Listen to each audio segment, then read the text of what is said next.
the scorching silence of the desert emerged the most mysterious object in the entire Bible. The Ark of the Covenant. Wherever it passed, walls crumbled like dust. Idols fell face down on the ground.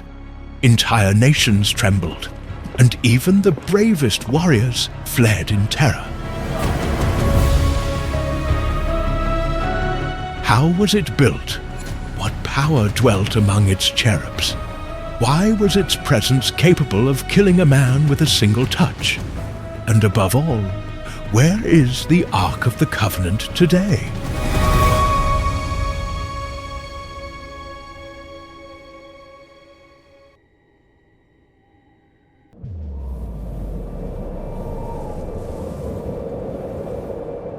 Everything started when God commanded Moses to go to the top of Mount Sinai.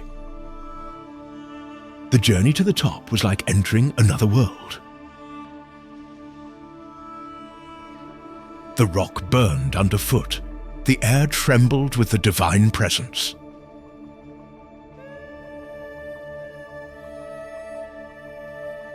When Moses finally reached the top, the cloud opened up like a portal. A golden light enveloped everything, and a voice echoed deep and vibrant, filling every speck of dust.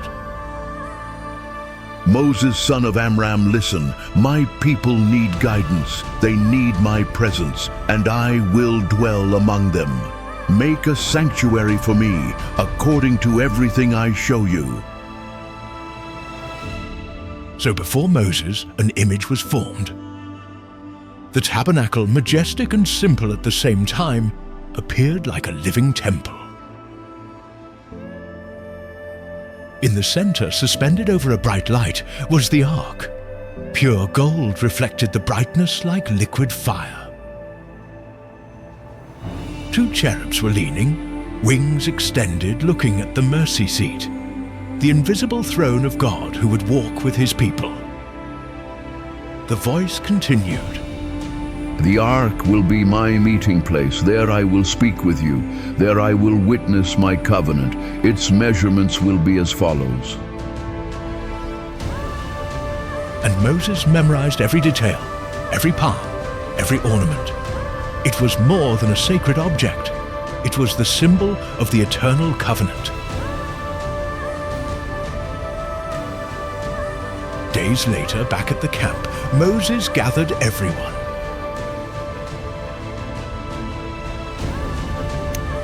The Lord gave us an order. We will do everything as he revealed. Bezalel and Aholiab approached, chosen by the Spirit.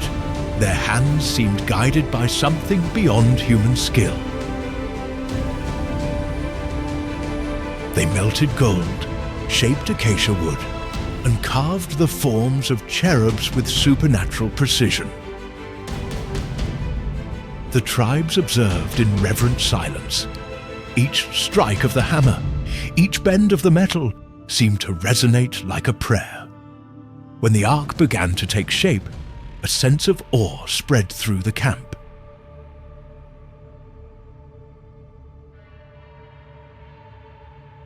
Some approached just for a glimpse, like someone looking at something they shouldn't stare at directly. A row whispered, I have never seen anything like this. I also had never imagined. But the Lord, he will come down upon her. Months passed until the construction was finished. The tabernacle rose in the center of the tents. The people gathered in a large crowd, waiting for Moses.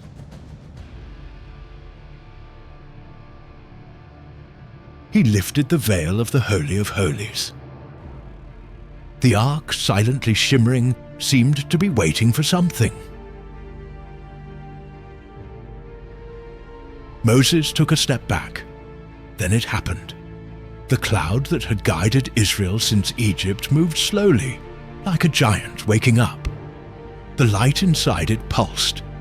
The air vibrated. Suddenly it came down upon the tabernacle with the force of restrained thunder. The ground trembled. The presence of God filled the camp like a living weight. Men knelt down. Women covered their faces. Children cried without understanding. Aaron murmured, The ark is now your throne. The cloud rested upon the Holy of Holies. The glory filled everything. That was no longer just a box of wood and gold. It was the symbol of the covenant, the spiritual heart of Israel, the meeting point between heaven and earth. But while the people celebrated, another awareness emerged in the heavy air of the afternoon. If God would march with his people, then he would also march towards.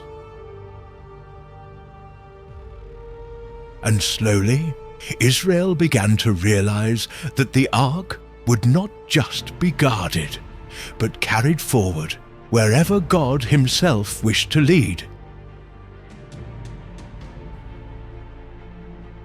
Dawn had barely broken when the priests began to dismantle the camp. The cloud rose slowly above the tabernacle, a sign that Israel should continue on their way.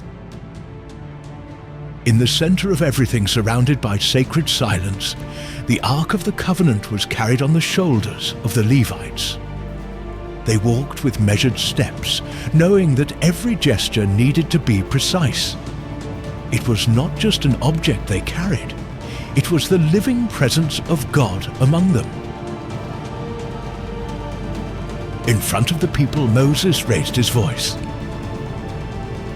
Arise, Lord, and let your enemies be scattered. The crowd replied with a shout that echoed through the valley. It was the beginning of the journey towards the Promised Land. Every step was accompanied by the deep sound of the shofars, marking the rhythm of the divine march.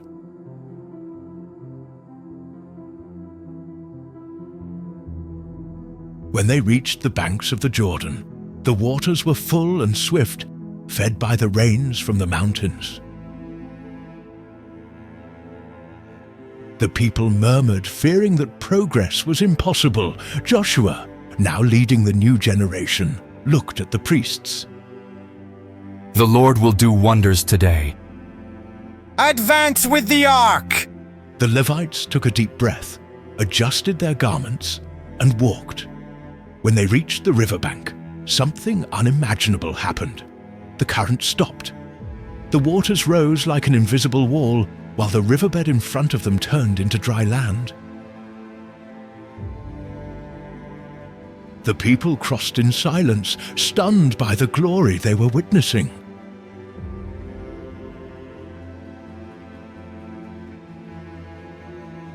Days later, the colossal wall of Jericho appeared before Israel. Tall towers, reinforced gates, soldiers watching from above. It seemed impossible. But God had revealed to Joshua the most unlikely strategy in history. For 6 days, priests and warriors would walk around the city carrying the ark without drawing a sword. The people of Jericho mocked, laughing at the silent marching Israelites. On the 7th day, however, something changed. The ark advanced with trumpets piercing the air. Joshua raised his voice. Shout, for the Lord has delivered the city to us. A deafening roar arose from the people, cutting through stone and dust. The ground shook. The walls began to vibrate, then crack, until, with a crash like a collapsing mountain, they completely crumbled.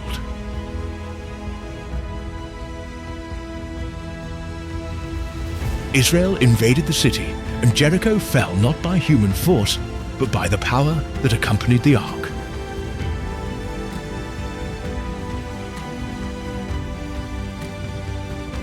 However, the ark did not always mean victory. Oh my, Israel suffered a bitter defeat. Confused, Joshua cried out to the Lord. Why did you let us fall? The answer was harsh. Achan's hidden sin had contaminated the people. Only after purification and repentance, the ark moved ahead of them again, and victory returned. Other battles followed. In each one, when the ark was present and the people remained pure, it seemed as though God himself walked ahead. There were days when the cloud became thick as fire, and the enemies fled even before the battle began. There were nights when the Levites protected the ark with their bodies, while lightning struck the enemy armies. For Israel, the ark became a symbol not only of protection, but also of identity. Every child knew how to recite the stories. All the tribes knew that where the ark rested, there was the heart of the nation. It was impossible to imagine Israel without her. The elders used to say, As long as the Lord marches with us, we will never be defeated. But as the years went by and the campaigns multiplied, the people's faith oscillated between reverence and habit. Many began to see the ark as a charm, not as the holy throne of the living God.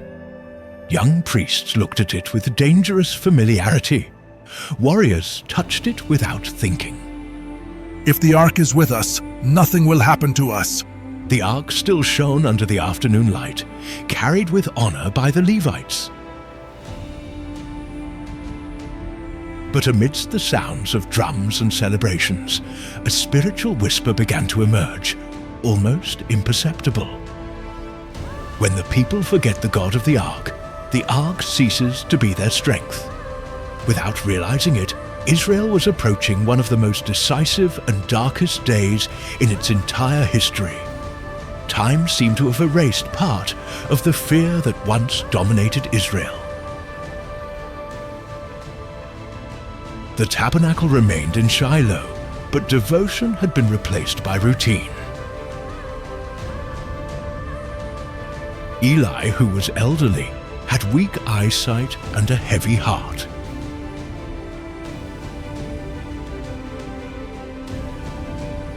His sons, Hophni and Phinehas, priests by right but not by holiness, treated the Lord's offerings with disdain.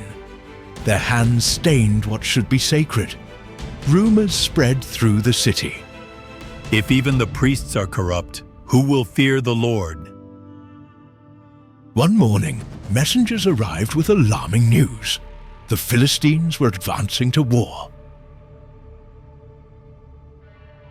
The people gathered in panic. Eli, what will we do? The priest closed his eyes, tired. Seek the Lord, seek repentance. But no one listened. Instead, young warriors had an idea that chilled the hearts of some elders. Let's bring the ark. If it's with us, we will win. Hophni and Phinehas watched the commotion and smiled at each other. They ask us for the ark, so we will take it. Eli tried to stop it, but his words came out weak. Yes, it's her totem. It's not a charm. No one listened. The Ark of the Covenant was removed from the tabernacle amid euphoric shouts.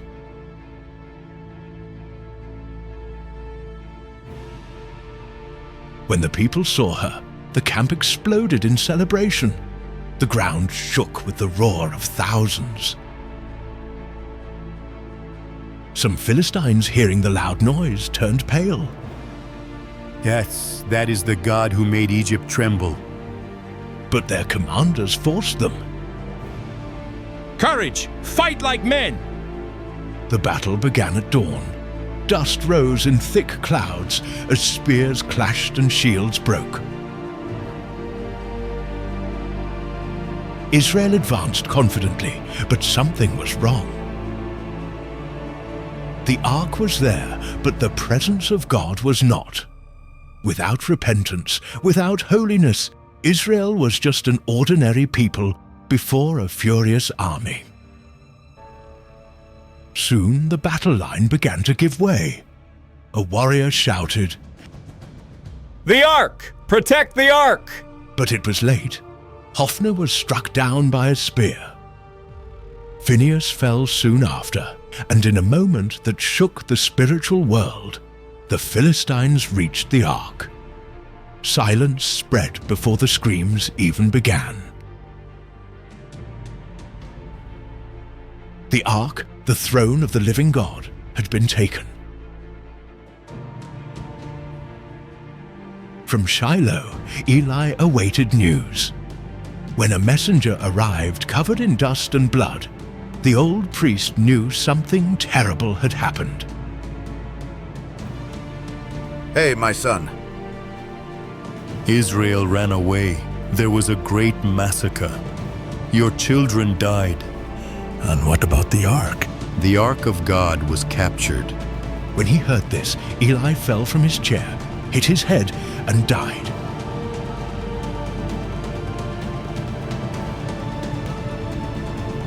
The glory had left Israel.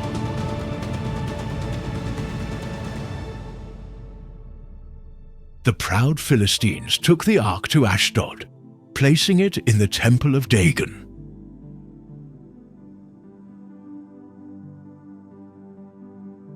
But the next morning, Dagon was fallen before the ark, as if bowing.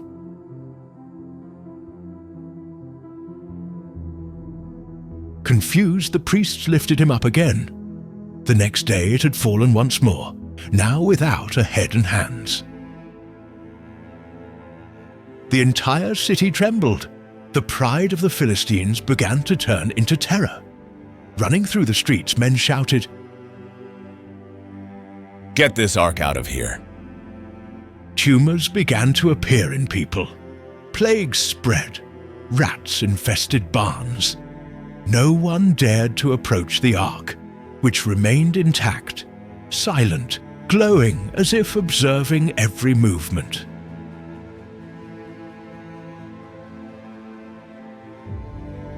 The leaders decided to send her to Gate. There, the same thing happened. Then to Ekron, and panic took over the entire city. Thus, the Philistines built a new cart pulled by cows that had never been trained, and placed the ark on it along with gold offerings. The cows left alone, mooing as if they were being called by an invisible force. They did not turn to the left or the right. The men followed behind in silence, horrified and fascinated. The car moved through fields and hills until it reached the land of Israel.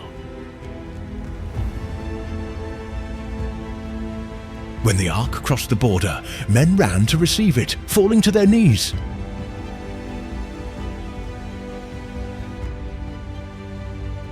The car stopped on its own in the field of a man named Josue from Bet-Semes. There, the people made sacrifices and celebrated.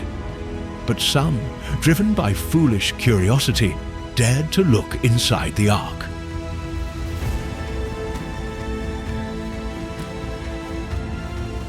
Many died immediately.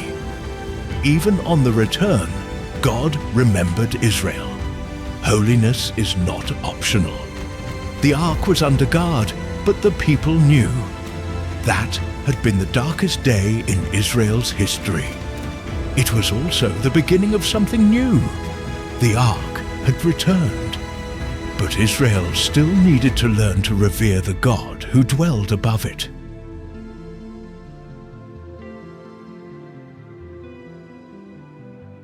The ark remained for years in the house of Abinadab, in Kiriath Jearim. Israel continued its life, but something was missing. The tabernacle was in Shiloh, but the glory was no longer there. Even so, the people got used to the emptiness. The ark, kept on a hillside, seemed silent, as if waiting for the moment when the nation would once again desire the presence of the living God. The sons of Abinadab, Eleazar and his brothers, took care of it with reverence. They did not dare to touch it. They only watched over it and cleaned the area around. Despite that, the ark seemed to be waiting for something or someone. This person appeared years later, David.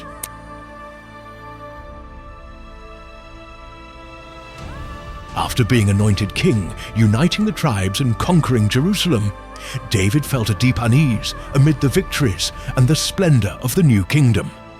He declared, "How can I live in a palace while the ark of the Lord remains forgotten? Let's bring it to Zion. Jerusalem will only be complete when the presence of the Lord is here." The news spread like wildfire. People celebrated, instruments were prepared, singers trained, priests summoned.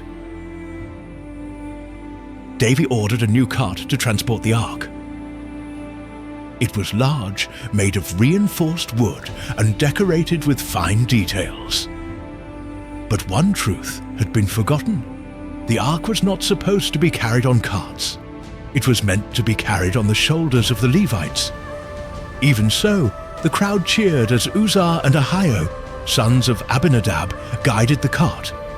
Harps, tambourines, and cymbals filled the air. David was dancing with joy. The ark was moving, and it seemed that all of Israel was breathing hope again. But when the procession reached the threshing floor of Naquam, something unexpected happened. The oxen stumbled, the cart shook, and the ark tilted dangerously. Uzzah instinctively reached out his hand to steady it. At the same moment, an invisible lightning struck him. He fell dead beside the ark. The sound of the instruments stopped. David was paralyzed. Women covered their faces, men took steps back. The silence was heavy like a stone. David murmured with a choked voice, "How will I bring the ark of the Lord to me?" The king, filled with fear, did not dare to continue the journey. The ark was taken to the house of Obed-Edom, the Gittite. For 3 months, divine presence filled that house. Harvests thrived, animals multiplied, health flourished, everything there seemed blessed.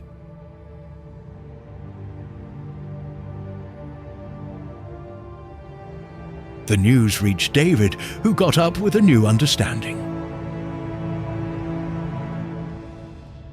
Priests were prepared, Levites were sanctified. The transport would be reverent, obedient. When the ark was lifted on the shoulders of the Levites, something changed. There was no more careless euphoria, but a mixture of fear and joy. Every 6 steps, David offered sacrifices. His light robe moved to the rhythm of the dance. He did not dance for show, but for worship.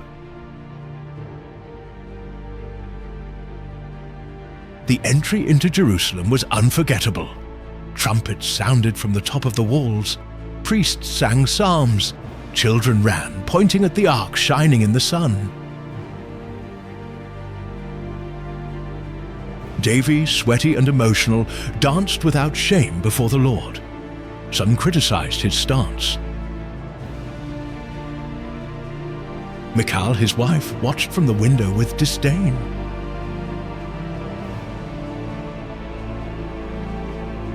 The ark was placed in a specially prepared tent. Incense rose, instruments played, and the divine presence seemed to rest upon Zion. David wrote psalms at that time, recalling the greatness of God and the honor of having his presence among them. Because the Lord chose Zion, this is my resting place forever. But despite David's justice and reverence, the story of the Ark had not yet reached its conclusion.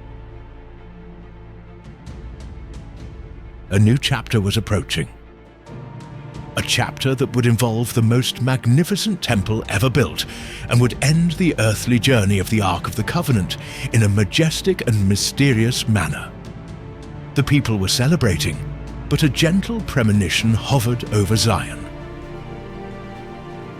The Ark was at rest, yes, but not definitively. There would still be one last throne, one last veil, one last moment in which divine glory would fill everything before silence fell upon it for generations.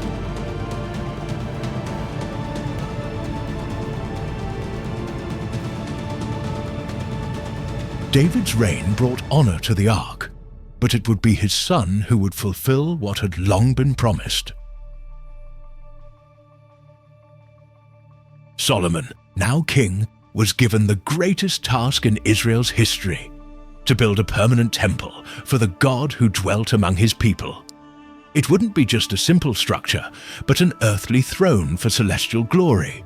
The Ark would finally have a definitive place.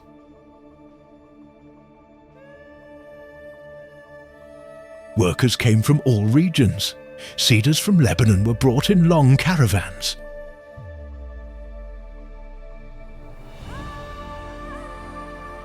Huge stones were silently cut in the quarries, so that no hammer would desecrate the construction.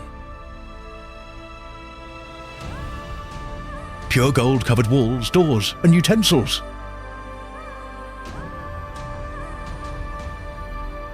With every detail completed, it became clear that this was not an ordinary temple. It was the sanctuary of the living God. When everything was ready, Solomon called the entire nation. The city was filled with pilgrims, musicians, priests, and tribal leaders. The Levites brought the Ark of the Covenant from its tent in Zion. It was wrapped in fine cloths, shining even under the fabric. Ahead, Solomon watched with reverence. The Lord will fulfill today what he promised to my father. He said this to Zadok. The high priest agreed, moved by the solemnity of the moment. The procession moved slowly through the streets of Jerusalem. Trumpets echoed, harps vibrated in the air. The people bowed as the Levites passed with the ark on their shoulders, as had been commanded since the desert. The morning light reflected on the golden wings of the cherubs, creating an almost supernatural glow. It was the most important day since the Exodus from Egypt. Upon arriving at the temple, the Levites entered the holy place and proceeded to the thick veil that separated the Holy of Holies. Solomon stayed at the entrance with his heart racing. The priests unveiled it and very carefully placed the ark under the giant sculpted cherubim that guard it. When they retreated, a deep silence took over the temple. Then, unexpectedly, a cloud began to fill the room. First gently, then thickly, until it became impossible to see the walls or the altar.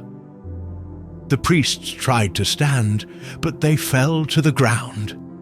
The glory of the Lord filled the temple with irresistible force. Outside, the crowd was murmuring, "The presence of the God of Israel is here." Solomon raised his hands and declared, "The Lord chose to dwell in darkness. I built you a house for eternal dwelling." The celebration of that day would echo for centuries. For generations, the ark remained there, untouched, kept behind the veil. It was the heart of the temple, though seen by few. Kings came and went. Some honored the Lord, others despised him. Manasseh, one of the worst, filled the temple with abominations. Still, the ark remained firm and silent, witnessing the spiritual downfall of Israel. When the Babylonians began to surround Jerusalem, panic seized the city. The temple was threatened. The biblical text does not clearly describe its fate, and it is in this silence that the greatest mystery begins. Some said that the prophet Jeremiah hid it in a cave on Mount Nebo, sealing the entrance. Others believed that priests loyal to it removed it before the invasion, taking it far from the enemy's hands. Some say she vanished under the ruins of her own temple, swallowed by the fire and stones.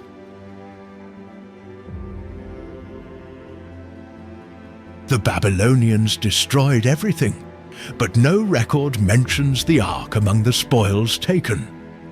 It simply disappeared, as if the God of the covenant had withdrawn his presence before the judgment.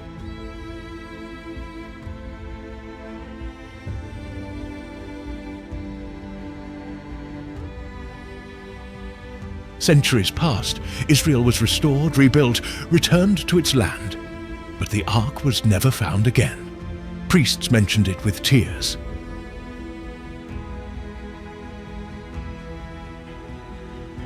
The absence of the ark became a symbol of a people still awaiting the full restoration of the divine presence. And then, at the appointed time, something bigger happened.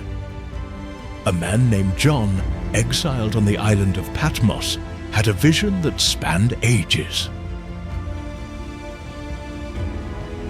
He saw the sky open, thunder and lightning shaking like in Sinai, and wrote, "The temple of God in heaven was opened, and the ark of his covenant was seen. There, on the eternal throne, it was again, not in wood and gold, but in indestructible glory." It was as if the journey of the ark, from the desert until its disappearance, pointed to a greater truth. The presence of God is not limited to an object, a kingdom, or a temple.